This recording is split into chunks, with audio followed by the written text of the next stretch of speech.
Hi, everyone. Welcome back to exercise 4 now, the thought recon. Now, recon is short for reconnaissance, it's a military term. It's about going into enemy territory and finding out some sort of intel on them so you can come back, formulate your plan, and come out and do whatever you got to do, right? And this is very appropriate because what we're doing is we're going into the mind, which quite frankly, folks, it's enemy territory that's there. There's weeds that have been sown amongst the wheat. And so what we're doing is we're actually diving in there, doing a little bit of reconnaissance, getting curious about what's happening inside of our minds, and we're looking for those weeds that have grown amongst the wheat. Yes. And so the thought recon is a lot like us just kind of dumping out The junk drawer. junk drawer. I got this from one of the exercises from the life coach school, which is where I was trained as a life coach.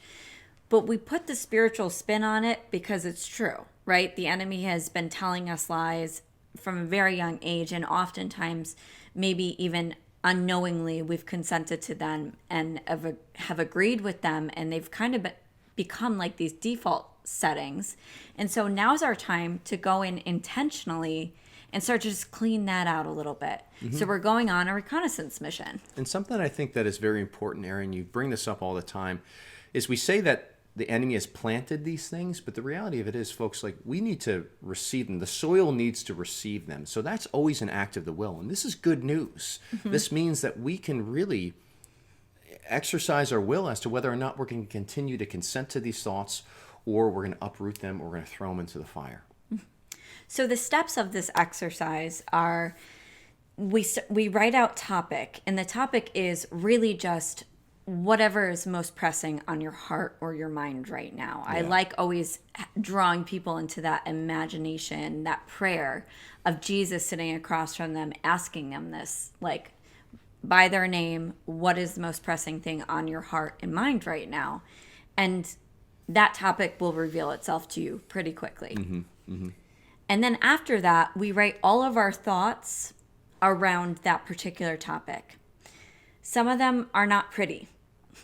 We might want to burn the paper after, right? Which may be appropriate to do. Not the whole journal. Don't burn your journal. Yeah, don't do that. But pull it out. Get rid of it. But it's better out than in this sense. I think a lot of people try to edit themselves at this point, and I promise you that will not help. Yeah, it's there, it's in there, and it's affecting your life, whether you're conscious of it or not. And remember, Christ says, I came not to call the righteous, but sinners, mm-hmm. right? We have to enter into this vulnerable place, or else we can't receive Christ's mercy in these areas in our lives. And that's really what is truly going to transform us. So this is a very vulnerable exercise, but mm-hmm. do it fully conscious of, we have this beautiful, incredible, merciful God, right? Maybe mm-hmm. do it while you're staring at the image of divine mercy. That's often something that I do when I'm doing my thought recon in the morning. And another thing, I think people think they know the lies that they are thinking, and maybe they do, but capturing them, like in 2 Corinthians 10:5, is very powerful, because it's actually, neurologically, it's bringing the thoughts from our unconscious mind to our conscious mind, and it actually makes them changeable. It makes the synaptic connections of the thought more plastic. Right. So, like, neurologically, something's happening, but also we actually have it on paper so we can interrogate it or even get curious about it. A lot of those thoughts actually go so fast that we can't actually catch them. Mm-hmm. So it's very powerful to write it down on paper. There's a lot of reasons why we want you to write it down. And it starts to actually separate the thought from the emotion. And this is something I've realized when I've tried to do, because I've experimented with doing just interior, not writing it down, my own little interior thought recons. The emotions happen so quickly in response to those thoughts that all of a sudden now, like, those thoughts become so real because they're actually manifesting in me. They're changing the chemistry of my body and mobilizing me at that moment. This is something that actually, when we write it down, it actually creates a little bit of distance so that we can really be that objective evaluator looking at these things. And the lies start to pop off the paper where they weren't really that clear when they were just sitting in my mind.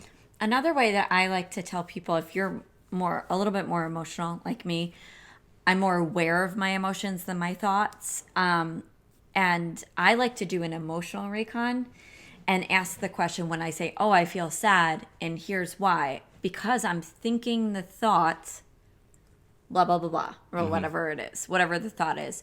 Because behind every emotion is a thought. And so if you do an emotional recon, you could write all of your emotions around it and then say, and here's why, and then write because of the thought. Another good thing that's important when we write out our topic is to try to keep it concise. Keep it to one sentence and not a compound sentence, or else it starts to get a little bit muddy. Because when we start getting curious about all the thoughts around this, a sentence that starts out this and this and this, we've actually got multiple things, and it gets really difficult to capture those things. So we like to coach people to keep it to just a non-compound sentence, or one couple word sentence, and just focus on that area. If you feel yourself kind of trailing off, which can kind of happen, just bring it back to thoughts on that particular topic. The final step of the thought recon exercise is, what are the facts? I love this. This is actually one of my favorite tools to use as a coach.